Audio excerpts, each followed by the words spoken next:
Hello and welcome, everyone. My name is Emily Liou, and I'm a certified life and career coach, the founder of CultiVitae, and a coach via Coach Connect by the Muse. I'm so thrilled to be a part of this panel discussion on how a career path isn't always linear. Today's panelists bring a wealth of knowledge and expertise to this discussion. Through their personal experiences and insights, they'll share with us how they've navigated career pivots. So, without further ado, let's get started.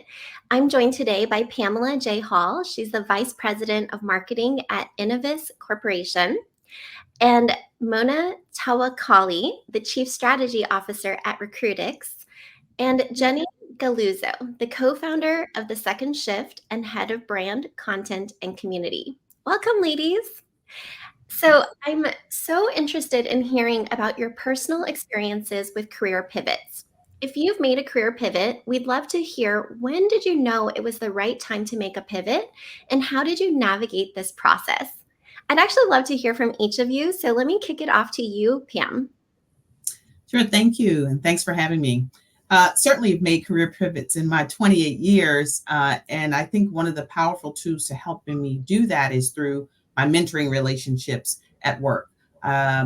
Navigating your career is a contact sport, so you just can't wake up and say, okay, now I want to go here or there. It's talking through what your strengths are, what your area of opportunities are with your mentors, and then identifying when the right time is to make that shift. So leveraging those relationships. In the past, it used to be go get certifications or go back to school and then make the pivot. Well, right in your own organizations, you can do that just by the skill building that you're doing on the roles that you have. And if you see that those skills that you have can be transferable to either another function or another division, talk through it with your mentors, build your network, leverage your network, and then make that pivot. Beautiful. Just a follow-up question on that, Pam. When did you know it was right to make a career pivot for you? When I was in operations, I spent a lot of time trying to learn about how our customers, benefited from the products. And I really enjoyed those engagements with marketing and with sales. And I said, there's something there that interests me. It lights me up. And so I said, okay, this is an opportunity for me to go pursue that passion and interest. And then I made that pivot from internal to external. So it's sort of driven by your personal passions and interests. Beautiful. Yeah, I find anytime you feel stagnant, bored, unchallenged, that's a really great sign. That's All right. right, let's kick it off to Mona. Hey everyone, thanks again for having me. So I've been at the same company for 16 years and I've had about 6 career pivots within that. I started in new business development at KRT Marketing. 10 years later, I became one of the owners of the company. And I firmly believe that in my career, opportunities don't happen, that you have to sometimes create them for yourself. And so, one of the most pivotal career pivots that I had in my career was when I was, leading an account book, and I really understood a clear problem that our clients were having. And I had this gut feeling in my heart that it just needed to be me that had to build something to solve that problem, because I think I understood it more intimately than anyone in my company. Even though I lacked some of the skills really on the technical side, traditionally what I did was I learned really quickly and I dove into understanding the problem and the solution. And so, sometimes in my case, I find that, when you love the company, you love the people you work with, you love the culture, but there's something more that you want to be doing, that is a great opportunity to try and pivot within your own organization and find a new path. That's so beautiful. I'm hearing the gut and the heart and the instinct as well as a sign. Awesome. How about you, Jenny? Hi, everybody. Thanks so much for having me. My story is a little bit different because I did such an enormous career pivot. I had been working in journalism. That was what I had set out from when I was in college. That was the career path I chose. And I had this entire life journey that I had mapped out in my mind, and the reality of life and living that dream out and seeing like, oh, it's not really going to work for me. And I had children and I had small children, and thinking, okay, I have to actually reconsider what my goals are. Is this something that I'm going to continue doing, or do I need to shift into a different avenue? And what are my skills? What do I do that can then be applicable into something else? How do I harness my network? What's the opportunity that's available to me? And in the process of doing that, what I realized was there were so many other women who were in the same situation that I was in. And this is now 10 years ago, where technology was very different. And I thought, there has to be a way to help women like me continue on in their career journey, to have agency, where when life gets in the way or they want to make a shift or a pivot, it's easier to do that. And that was the genesis of the second shift, and creating this community, this platform, and this job marketplace to help women like me to find that avenue forward. And that's what I've been doing in the second part of my career. That was my second shift. What a beautiful reminder that we can be nimble and fluid and adaptable, and what a great resource for that. All right, so the next question I have are, what are some common misconceptions people have when considering a career pivot, and how can they overcome them? So I'll kick it to you, Mona, for this one. Well, I think the biggest misconception is that it's impossible.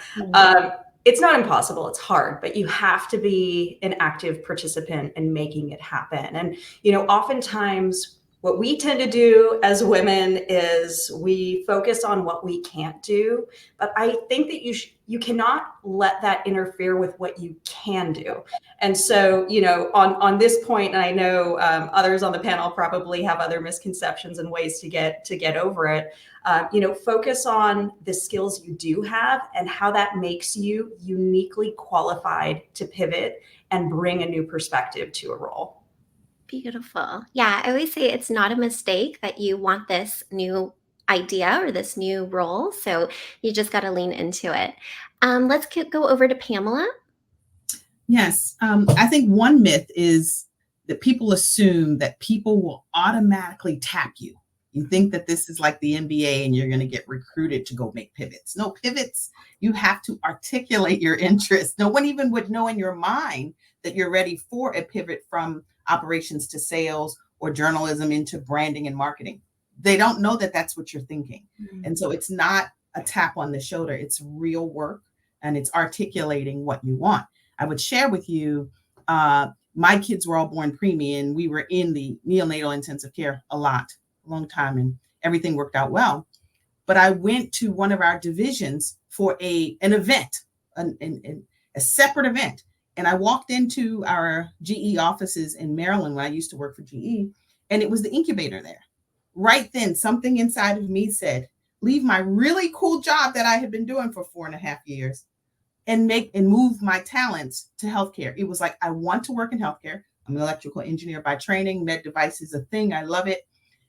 And I said, who would know that I want to do that unless I articulate it? And so you leverage your mentoring, as I shared, pick up the phone, articulate what your interests are, and people will help you navigate those career moments. But you do have to lean into it. No one's tapping you on the shoulder. It's not that kind of recruiting, if you will.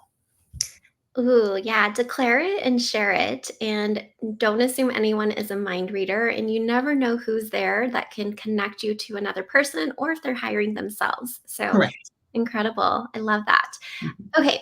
Could you provide some practical tips or strategies for identifying potential career pivot opportunities within one's current organization? So Pam, I know you've moved in and out of your org. Share with us some practical tips and strategies on top of what you've already shared. For sure. Listen, I speak to my mentors 2 to 3 times a year. So try to get a calendarized view of how you're nurturing your network and your mentoring relationships. Once a quarter, talk, because things evolve over time. You can't just randomly pick up a phone and you haven't talked to this person in 2 years and say, hey, help me get over into that industry. It doesn't work that way. Nurture the network. really work your development plan. And when we say development plan, we're not saying only focus on where your opportunities are, but really refine those strengths. And so it's a real effort, and it's calendarized. If it's important to you, it will show up in your calendar, so that when you talk through where you want to be and what you want, what value we want to add to the business or to that function, you've talked through it and you have a plan to go attack it. Yeah, kind of like how you schedule your dental appointments. That's right. If it's You have important mental on your schedule. calendar. That's right. Love it. How about you, Mona? Yeah, I have to agree with everything Pam said. Networking is such a big part of this. And that's where you uncover opportunities that may be of interest to you. Another, kind of pro tip is check your company's career site and look at all the open jobs and see if there's anything that might interest you. See if you can make connections with folks on those teams to better understand those openings. It's much easier if you can take control of the narration of your experience and skill set and talk to them about, while you don't have a traditional background for what they're necessarily looking for, where some of your skills can really come into play there. And so, anytime you have the opportunity to make a connection, build relationships, and I agree with you, Pam, those are seeds that you plant and you have to keep watering them for them to help you over time. And it's really a two-way street. So check your company's career site, see what's open, and have conversations. And I'd say in my case, I came up with the role on my own, live in the problem space, think about what problems your company needs to solve, and figure out if you're the person to kind of bring that to the forefront and really drive the solution forward as well. That's really great advice, especially because you already know the internal workings and the company product, the company culture, and they also know you and your work ethic, your credibility, your personality. So that's an awesome pro tip there. Let me move to the next question, which is, what role does continuous learning play in a career pivot? And what resources or methods do you recommend for gaining new skills while preparing for a career pivot? So I'll move this one over to Jenny first. Okay, so I have twofold advice. One is, in my job at the second shift, I talk to thousands of women who are in career transition. And so there's the obvious things, right? There's the obvious, like, if there's something that you think you want to do, you could take classes. It's so easy now to have career development resources that are available to you, staying very sharp on the latest technologies that you understand your field, where things are going. Do not get stale. Really educate yourself.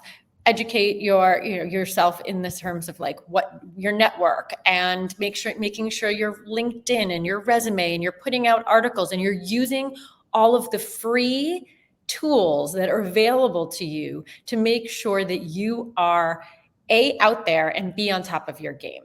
That's just easy. That's like low hanging fruit. But then I also think it's really important to understand why. Why do you want to make this career pivot? Is it because you're unhappy in this moment? Is it because that you aren't getting that promotion that you want? Is it because you have two little kids at home and they're little right now, but they won't be in a few years? And you could really take yourself off of a track in a reactive moment at that time where you're unhappy or you're unsatisfied or you are just feeling really stressed out. And you have to have like very long game thinking in terms of your career. That's why it's so important, like what Pam and Mona were saying, networking. Networking is a long game. It is keeping those relationships going so that you can call on them later when you need them. And it's the same idea. Why are you looking to take this career pivot? And also, what's stopping you? What's holding you back? What are the things that you're afraid might happen if you either stay or you go? And thinking these things really through. As I mentioned earlier, when I switched from being a journalist and I left that career path, I spent years trying to find other opportunities within that world that I wanted, and hitting a roadblock. And at some point, you have to do that like internal mirror of, is this really what I want? Or did I set down on this path? And what am I afraid of? Or if I left, who am I disappointing? And why do I want this thing? And then be able to know in your heart that you're making that decision for the right reasons. And that you know that when you've set a next goal, you'll attain it, because it's not because you're just like moving from a place of like fully emotional reactivity, like leaving a job can be, and you're going into something because it's the right choice at the right time. That's so beautifully stated. I feel like any long-term strategy is going to be filled with ups and downs, and it's so key to look back at your why and just keep checking in with your why, not only for motivation, but making sure you're on the right course. Patience. I would say patience is like really key in the workplace, right? You can have bad days. You got to be real patient and see this thing through, because it's not something you can get back to that easily. So just like emotionally regulating is a very important thing. Absolutely. Pam, is there anything you'd like to add to that? For sure. You hit a few points, Jenny, that made me think about this. The analogy is, don't wait till you get stuck, right? So you have to do the work constantly and things will evolve. So when we're talking about pivots, we don't mean hopping from company to company so that your resume looks crazy. We're saying continually evolve, continually learn. And so I think my career, 28 years, I was with one company for 24 years. But in that, I lived in and worked in 6 countries and 12 US states. And I focused on skill building. So I don't move for money. That's a failure. That's a pitfall. Don't do that. You move for skill. So when you are looking at what you ultimately want to be or do, and you look where you are today, what are some of those skills that you can build along your journey? And so those are the different roles you take before you ever get to a point of feeling stuck or needing a pivot. You will have amassed skills. Performance breeds freedom. And so you build that skill, you perform, and then it allows you the freedom when you do want to pivot. You have a track record of proven success. And so that's why it's an ongoing thing. Don't wait for feeling stuck. You just move to the skill building efforts, and then you'll see you'll perform, you deliver, you meet new people, they see you. When they see your performance and you raise your hand for something, that's an easier equation, right? And so to me, you asked about, is continuous learning playing a role? It plays a key role, because if you're learning and developing along the way and you perform, it makes any leap much, much easier. And then the one other tip I would encourage people to do, if they haven't leaned in, if you have in your company affinity groups, employee resource groups. I know at Enovis, we have the women's leadership group, and we have the Black leadership group, and now we have the Latinx group. You do that, join them, because they focus on professional development and skill development, and you learn through them. You hear different conversations, and therefore your game is elevated. And so this is about skill building and continuous learning. Beautiful insights. And I just want to add that money is a byproduct of up-leveling your skills. So Yes. it'll all work out in the end. That's right. Let me move to the next question, which is, any advice on how to discuss your career pivot during an interview? So let's kick it to Mona for this one. Yeah, Pam really nailed it. When we're talking about career pivots, you have to focus on the skills that you've developed that will make you successful in that role. And the reality is, you have to come up with really strong storylines and narratives around how those skills have been successful for you in the past. We know that humans relate to story. They recall story. And if you can get them to have an emotional reaction to a story about your career, that's where you're going to be successful. And so, what I tend to do is I have almost like a virtual or digital journal. And I like to just over time keep a running list of stories a skill, a success that I have, because it's so easy to forget over time. And sometimes you remember, oh yeah, I did do this at one point, but don't make it hard for yourself. Just keep a running tab of successes. I also have this list that I call a happy list where, if someone gave me a shout out or someone said something nice about me, I save it there because, part of what happens when you're getting frustrated, and Jenny talked about this, it can be really frustrating and you have to be so patient. You have to find the confidence in and strength in yourself to keep going, because this is a long game. So if sometimes you need to refer back to, and I do this often, I refer back to my happy list and I remind myself that I can do this, that I'm good at my job, and that I am capable. And then that gives you the fuel to kind of push through that next mountain. That's such a great tip. And I think also whenever you're making a career pivot and going into an interview, you might feel like doubt is coming through. And that achievement list or that happy list is not only a great reminder of like why you're in this position and in this seat, but it also will jog the memories for all those tell me about a time experiences. So I love that tip. Let's go to Pam. Anything else you'd like to add? I fully agree with Mona on that happy list. I'm going to take that. That's a great tip. Thank you. Because I think interviews are an opportunity for you to share, those wins, the skills. And it isn't a time to be shy. It is literally okay to share those wins and things that you've done, to translate. Here's the proof of my experiences, and here's how that could translate to what we're looking at right now through this interview.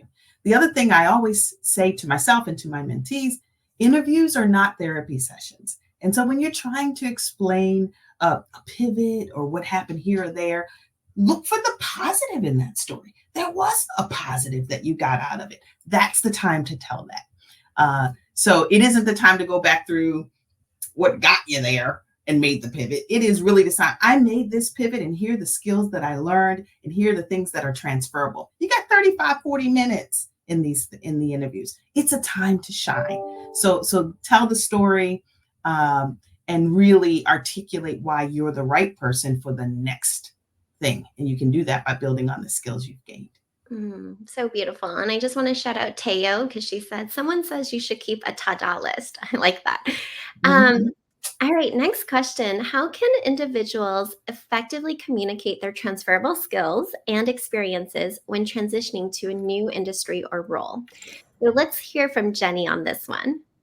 Pam, I love what you just said because it's so true. We are not good at seeing ourselves, and we see things through the lens of negativity often, or how things came about that we're like, well, it could have gone this way, but.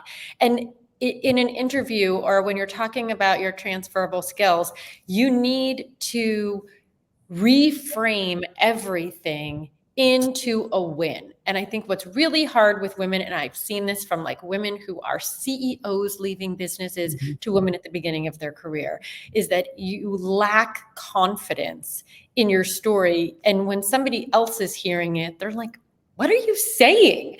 Are you even hearing the things that are coming out of your mouth? Because you're negating all of yourself, your win, all of the positive things that you've done in your career, where sometimes I think if we have an external view into ourselves and somebody who's like a hype woman who can, or hype friend or whatever, who can reframe your experience into the way that you want it to be presented into the world, that is very valuable. So I always think like we're really, really bad at selling ourselves.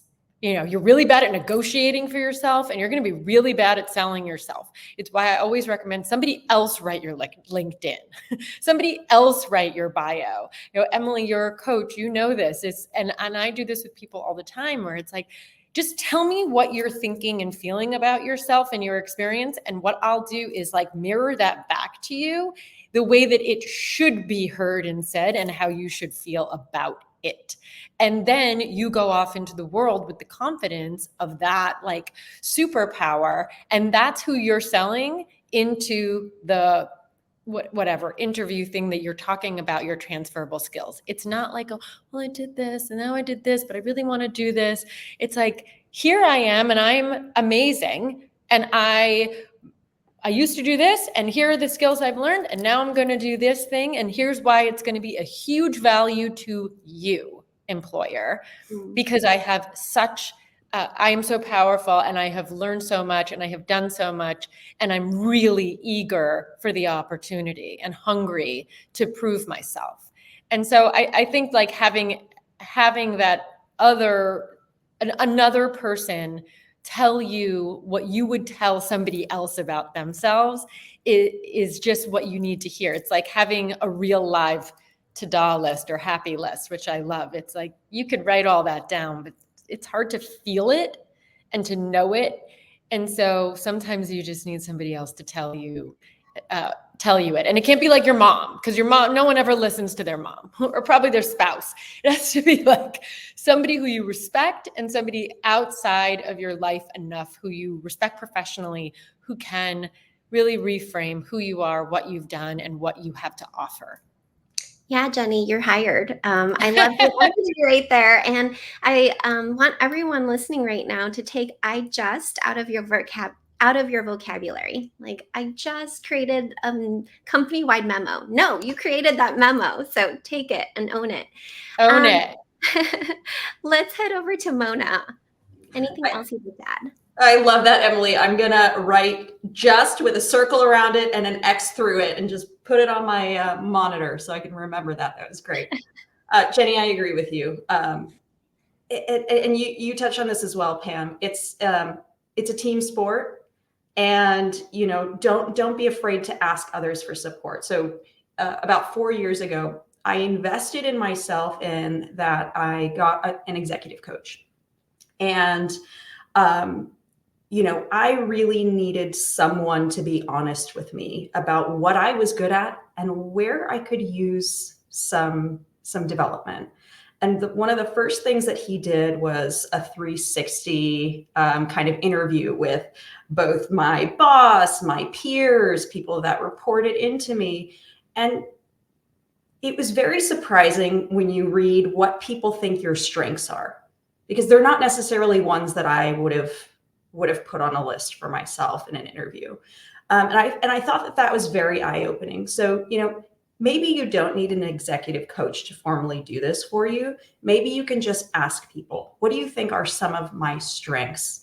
And where do you think that there are areas for improvement? And those things are, they're dynamic. There's so many resources out there where you can help develop skill sets, and they become your weaknesses, and then they transform into strengths because you're focused on them and you're really motivated to change those things. So, I think relying on people to help give you the cues about, what's working about you for them is really important. And again, I said it before and I'll say it again, developing a list of stories about yourself and your career and your journey, that helps you recall some of those things that'll help you in an interview and in those moments. Yeah, I love that you're so open to asking for feedback, because to me that shows a lot of high self-awareness, but it's so valuable to see how others receive and perceive you through their lens, because it's quite opposite from what we typically think. All right, so can we talk about how can individuals maintain confidence and resilience throughout this process of making a career pivot, especially when there are rejections and ghosting and setbacks? So Pamela, kick us off, please. Sure. So I worked with a woman named Deb Elam. She's over at the Corporate Playbook, and she would tell us all, when navigating your career, there's 3 pillars. There's the business unit, industry, the business/industry, your function that you're in, and the geography. 3 pillars. Never move all 3 at the same time, right? That'll build your confidence, because if you stay in your same function, but I might be moving to Texas and I'm in the same industry, I'm confident when I'm walking in, I'm going to be adding value. When you try to change all 3, the confidence level is tough. And, it's really hard to sell all three things, but be mindful of those three pillars and say, hey, okay, I can move one or two at the same time because I'm going to come in with a level of confidence. So that's one tip.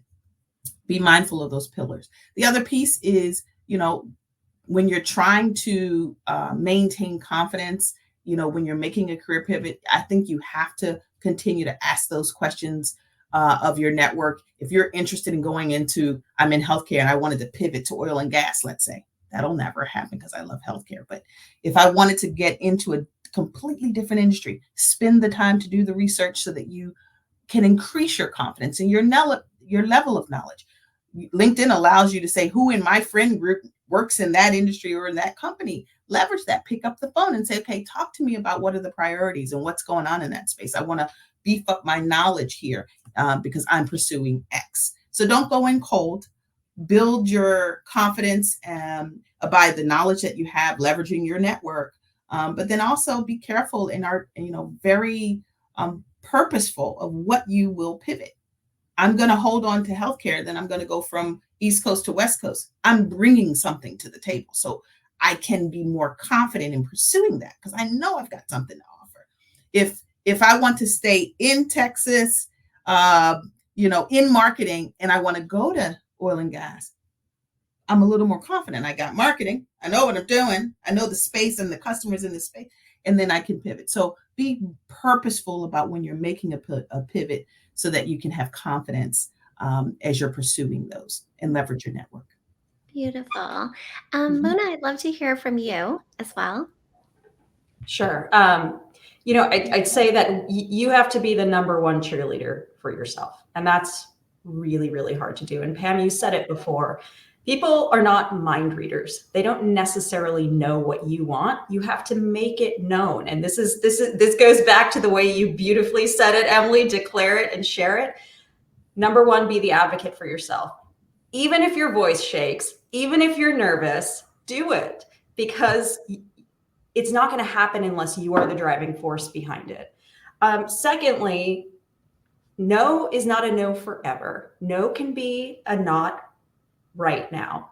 And remember that, because there are so many times in my life where I've raised my hand and said, I'm interested in doing this. What do you think? And the reaction is no. And then I, kind of go back and I, shake it off. And then I think about, okay, what could I have said in that moment to maybe really push this conversation further?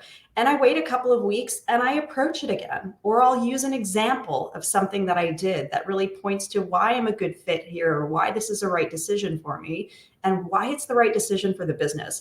And again, sometimes you have to focus on what's in it for the company, what's in it for the person you're speaking to, and make them see the benefit versus what's best for me. Really just think about kind of the broader picture and how this is going to help everyone succeed. So I'd say keep at it, and don't give up, because it's a very, very long game. So you have to plant the seed, you've got to water it, and you have to be really, really patient, and keep doing all those things. Keep the networking going, keep the conversations going, keep the learning going. It is a process and it takes some time, but it is so, so worth it.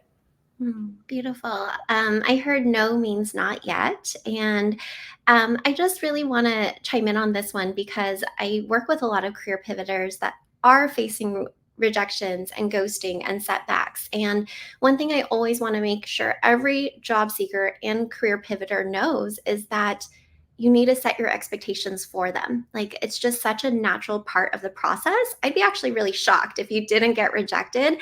And I think setting that expectation that I'm going to get rejected and I'm not going to make it mean anything personal is such a game changer, because then you just move forward and you don't think something's wrong with me. Anytime you get to the point of something's wrong with me, I'm missing something, this is a time to self-evaluate and really look at how can I take care of myself during this period, because Jenny mentioned our nervous system needs to be regulated. And a lot of job seekers feel like if I'm not job searching, I'm not applying online, I'm not being productive, then I'm not going to get my job. But taking care of yourself and regulating your system so you can respond versus react is so key. So thank you for your answers, ladies. All right, next question is, what are some challenges that women specifically face when navigating career pivots, and how can they be empowered? Jenny, I know you talked about this a little already. Anything you'd like to add to that? I mean, this is my favorite topic. Yeah. Women face so many challenges on the way to being empowered.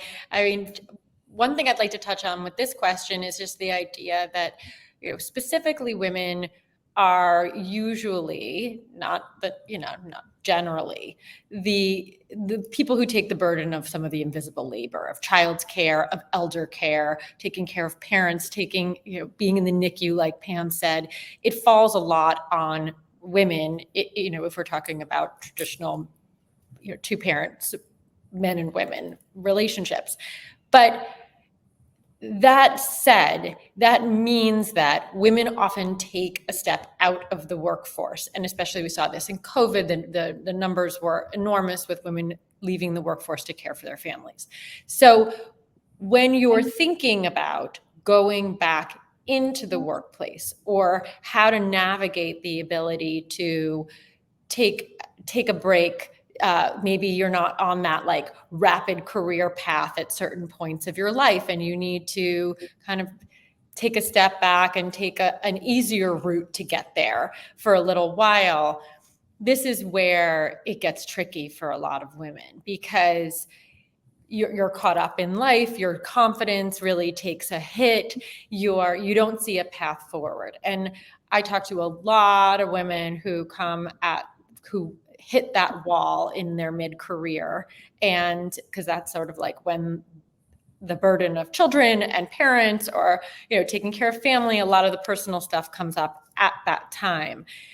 Is that if you're looking to find a way back, if you're looking to find a way to take a step out or take a step back, a lot of the advice I give people is to figure out where your skills lie. We talked about your transferable skills, what it is that you think that you would want to do now, realistically speaking, because if you have 2 little kids home, or you're taking care of an elder parent, maybe you can't move to Texas at that moment to go take that job. That's not feasible for you. So you shouldn't make that the goal. You have to have very realistic goals in that time frame of what you can accomplish and what you need to do, so that way you're giving yourself all the opportunities for the future. And life is very long. Like we keep talking about, this is a long game. So there's no end that you're rushing to. You have to think about it as like, okay, well, where am I going now?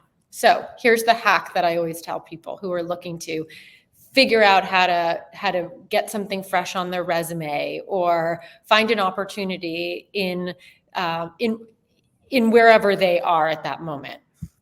You live somewhere, you have a network of people, maybe what you want to do, or what you can do. Find an opportunity to do it for free. Nobody knows that you're doing it for free. It's on your LinkedIn, it's on your resume, it is fresh work. It could be you've always wanted to do brand marketing. Find a florist in your town where you live and offer your services for free to do that for them. Reach out to your network and offer to do something for free.